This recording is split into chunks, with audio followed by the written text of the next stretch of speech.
नेता बनने की क्या बात है? युवाओं का आइकॉन है मनीष कश्यप। मनीष कश्यप के साथ सबको पता है कि क्या गलत है क्या सही है। मनीष कश्यप जो कि हर किसी का आवाज़ था, वो ना तो जातिवाद करते थे, लेकिन सरकार को यदि हम भी कुछ गलत बोलेंगे तो हमारे ऊपर भी एफआईआर होगा, हम भी जेल जाएंगे, लेकिन ये गलत है। सत्य के नशे में इतना नहीं करना चाहिए। क्या लगता है सच बोलना कहीं ना कहीं अपराध हो जाता है क्या?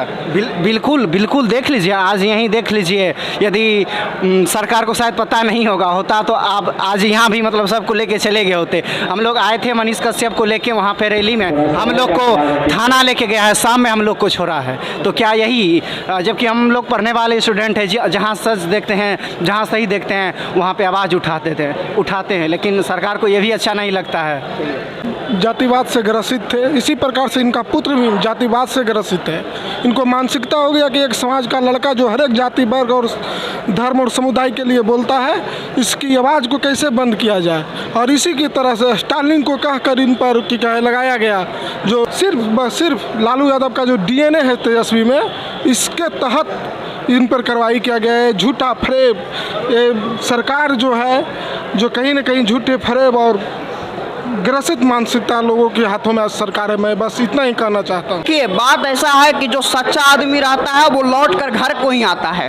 तो सबसे बड़ी बात है कि हम देखना होगा कि न्यायालय क्या उस पर फैसला देती है। और ये पूरे बिहार के लिए नहीं, पूरे भारतवर्ष के लिए गर्व की बात होगी कि मनीष कश्यप जेल से रिहा हो और फिर से सामाजिक कार्य में अपना योगदान दे पत्रकारिता के माध्यम से। कोर्ट का है तो उस पर एज ए नागरिक होने के नाते हम उस पर प्रतिक्रिया नहीं दें, लेकिन मेरा जो मत है कि उन्होंने जितना भी काम और जितना भी पत्रकारिता के माध्यम से लोगों में जागरूकता फैलाया है, वो जन तक गया है। बिहार के चाहे वो दलित वर्ग हो, चाहे वो स्वर्ण वर्ग हो, हर तरीके से हर लोगों तक वो माध्यम से पहुंचा है। तो वो रिहा हो और बिहार की हर जनता, हर जितने भी लोग हैं, जितने तबके के लोग हैं, मनीष कश्यप को प्यार करते हैं। और जब भैया रिहा होकर आएंगे तो मुझे लगता है कि प्रधानमंत्री से भी ज़्यादा भीड़ उनको देखने के लिए हो।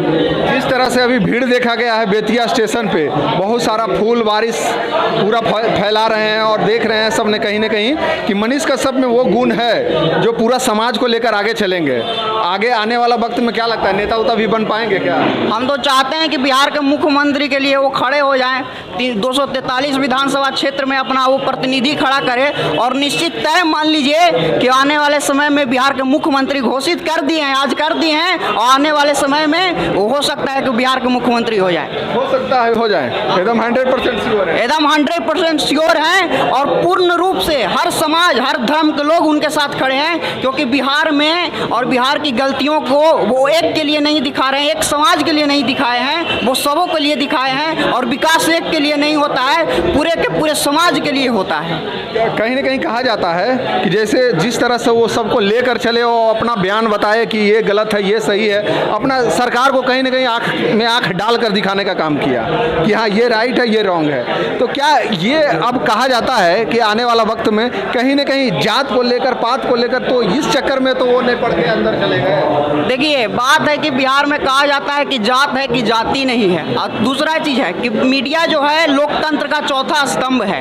तो मनीष कश्यप सच्चाई दिखाने का ही काम करेंगे, वो भले सरकार के विरुद्ध क्यों ना हो। अगर सरकार गलत करेगी तो मनीष कश्यप सच्चाई दिखाएंगे, इसमें कोई शक नहीं है। और मनीष कश्यप ही नहीं, जितने पत्रकार बंधु हैं उनको भी सच्चाई दिखाना चाहिए, ना कि किसी भी सरकार के पक्ष में जाकर के गलत कार्यों को भी वो समर्थन करे। सबका जो मामला है वो न्यायपालिका में, सारा चीज़ न्यायपालिका कानून के प्रक्रिया के द्वारा होता जा रहा है। ऐसे मनीष कश्यप हो या बिहार का कोई भी स्वर्ण नागरिक हो या कोई दूसरे कातिक हो, सारा चीज़ न्याय के द्वारा ही होता है। तो अगर किसी को सिर्फ बात के दम पर दोषी दे देना कि वो गलत है, तो ऐसा नहीं है। न्यायपालिका अपना काम जानती है, वो जानती है कि निर्दोष को उनको क्षमा करना है और दोषी को सजा देना है। आपको क्या लगता है, इनमें से लगना सही है गलत? देखिए, नेशनल सिक्योरिटी एक्ट उन्हीं पर लगता है जिसने देश में कोई जघन्य अपराध किया है। मेरे हिसाब से गलती तो हर इंसान से होता है, मगर गलती का न्यायिक प्रक्रिया ऐसा होना चाहिए, आदि अनादि काल से चलते आ रहा है कि राजा का दंड विधान है कि जो आदमी जितना दोष करता है उसको उतना ही विधान में दंड का प्रावधान है। तो नेशनल सिक्योरिटी एक्ट जैसे ही मतलब भारी भरकम कानून से मुझे नहीं लगता है कि इतने आसानी से ये सब, चूंकि ये न्यायपालिका में समय लंबित है, इसलिए इस पर ज़्यादा टीका टिप्पणी करना उचित नहीं है। अच्छा, जैसे पत्रकार है, पत्रकार काम को है सच्चाई दिखाना, तो कहीं ना कहीं सच्चाई दिखाए उस फेर में वो फंस तो नहीं गए तमिलनाडु के इशू पे? देखिए, पत्रकार तो लोकतंत्र का चौथा स्तंभ होता है। पत्रकार को हमेशा निष्पक्ष होना चाहिए, अपनी मांगों को ऐसा रखना चाहिए कि वो समाज के एक प्रतिबिंब के तौर पर हैं। तो मनीष कश्यप, हो सकता है मनीष कश्यप ने कुछ आवेश में आकर या किसी बोल दिया है, लेकिन उनको भी अपनी वाणी को संतुलित करके ही किसी बात को बोलना चाहिए। क्योंकि आप बिहार का प्रतिनिधित्व कर रहे हैं, आपके मुंह से निकला हुआ वक्तव्य जो है वो बिहार को प्रदर्शित करता है, इसलिए हर बात को सही तरीके से रखना ही पत्रकार का काम है। वास्तव में बिहार में अगर हम ये इस मामले को छोड़ देते हैं, अगर शुरुआत से काम करते हैं, तो मनीष कश्यप ने जो भी काम किया है हमेशा, जो कि वीडियो में दिखता है कि हमेशा गरीबों वंचितों के लिए हमेशा खड़े रहे, चाहे वो निर्दोष व्यक्ति के लिए भी हमेशा खड़े रहे। अब वास्तविक प्रक्रिया जो कुछ दिखाई पड़ता है उसी पर ना हम लोग अपना टीका टिप्पणी कर सकते हैं। हम लोग तो न्यायपालिका है नहीं कि किसी को जज करें कि कितना सही है कितना गलत है। ये तो न्यायिक मापदंड है कि न्यायपालिका पर हम लोग को पूर्ण विश्वास है और मनीष कश्यप को भूमिहार ब्राह्मण जाति होने का कारण सजा आज मिल रहा है। मनीष कश्यप का एक वीडियो, मामूली सा एक वीडियो आने से धारा उत्पन्न कर देना, ये कौन सा न्यायपालिका है? हमारी जो सरकार है लाठी की सरकार है, जात पात धर्म मजहब की सरकार है, और हमारे मनीष कश्यप इसको उजागर कर रहे थे।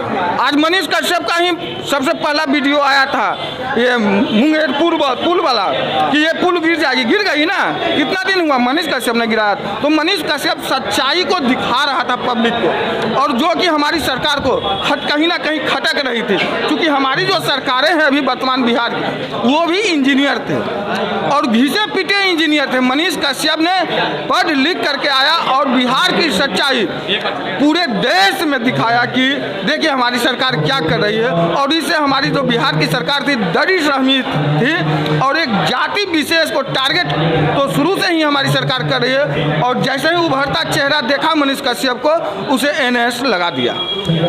तो ये न्यायपालिका और राजनीति दोनों के बीच में जो है मनीष कश्यप फंस गए। लेकिन मुझे पूर्ण न्यायपालिका पर विश्वास है कि मनीष कश्यप को आज ना कल न्याय मिलेगा। लेकिन जिस तरह से हमारी सरकार जाति को टारगेट कर रही है, आने वाला चुनाव में हमारी जाति सरकार को मुंहतोड़ जवाब देगी। मुंहतोड़ जवाब दे दीजिएगा एकदम 100%। अच्छा, मान लीजिए कि मनीष कश्यप निकल गए, तो क्या 24 में कुछ लगता है कुछ बन पाएंगे क्या नेता उनका? देखिए, मनीष कश्यप 24 में अगर निकल भी जाते हैं तो मनीष कश्यप तो युवा का आइकॉन है, चाहे किसी जाति धर्म मजहब का हो, युवाओं का आइकॉन है। उसे नेता बनने की क्या जरूरत है? उसे तो बहुत बड़ा प्लेटफॉर्म मिल चुका है पहले ही। सन ऑफ बिहार है, बिल्कुल सन ऑफ बिहार है, हर जाति धर्म का आवाज है। क्या लगता है कब तक छूट जाएंगे? अब ये तो न्यायपालिका पे टिप्पा टिप्पणी करना, मगर ये आ गए हैं इसमें युवाओं का, सिर्फ सवर्ण युवाओं की नहीं, हर वर्ग के युवाओं को बहुत खुशी है कि एक बिहार का आवाज, एक सच्चा साथी सन ऑफ बिहार लौट चुका है। कुछ ना कुछ तो हल्का मचेगा क्या निकलेंगे तो? बिल्कुल, आने वाला 2024 में आप देखिएगा इसका बहुत बड़ा साइड इफेक्ट सरकार को झेलना पड़ेगा।